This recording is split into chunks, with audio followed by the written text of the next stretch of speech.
You know, the other day I was able to ride from my house in Northwest Brooklyn to the East Village in Manhattan, and the whole time I was on some designated bike route, and most of the time I was in Manhattan, I was on a protected bike route, and that makes all the difference in the world. People, you see like this, the cross, the mirror.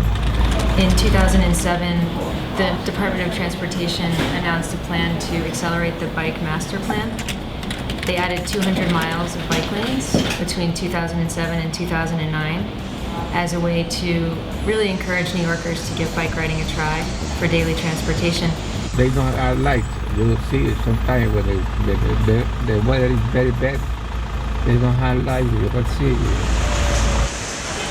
And during that same period, there was a 45% increase in commuter cycling. You know, the if you build it, they will come hypothesis really proved to be true.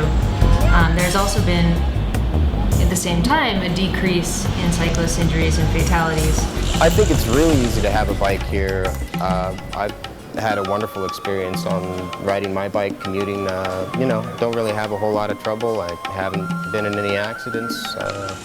Knock on wood, so I think it's a fairly safe, cheap and efficient way to get around. The bike map. The great thing is that the city's finding that where they implement protected bike lanes, there's an increase in cycling, a decrease in crashes for cyclists, and also a decrease in crashes and injuries for pedestrians.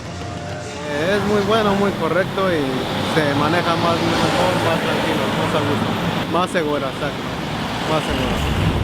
It's dangerous for the people, it's dangerous for we hit the people, it's dead.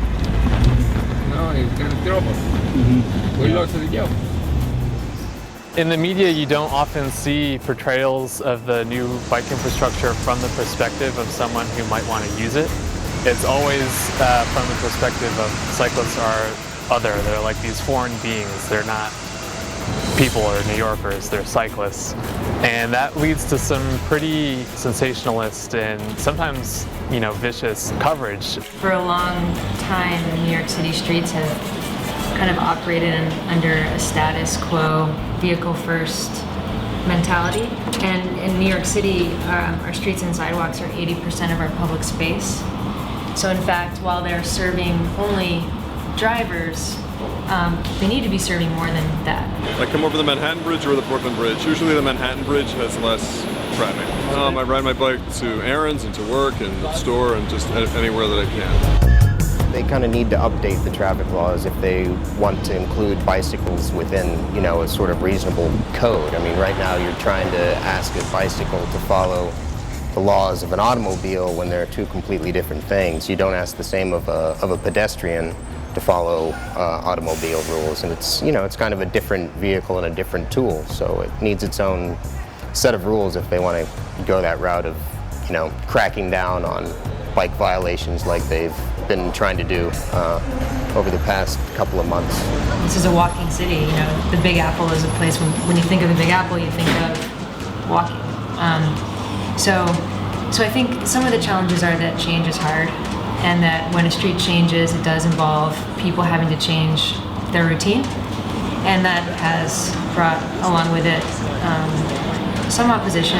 There's always a teething period at first where like a lot of people are just unfamiliar with this and aren't used to it, and you know, you have people on the sidewalk who are much closer to the bicycle traffic now, and it takes a while to get used to. At first you might say, oh, I'm going to lose a parking spot, and then, you know, over time you realize that that return you're getting is a safer street. It's a street that's more pleasant to walk on. You can still park your car if that's what you need to do. You can still do business if that's what you're doing. And I think it's a time of transition, and we've seen in cities the world over that this transition has huge returns to the public, and the adjustment period is one that a city grows out of.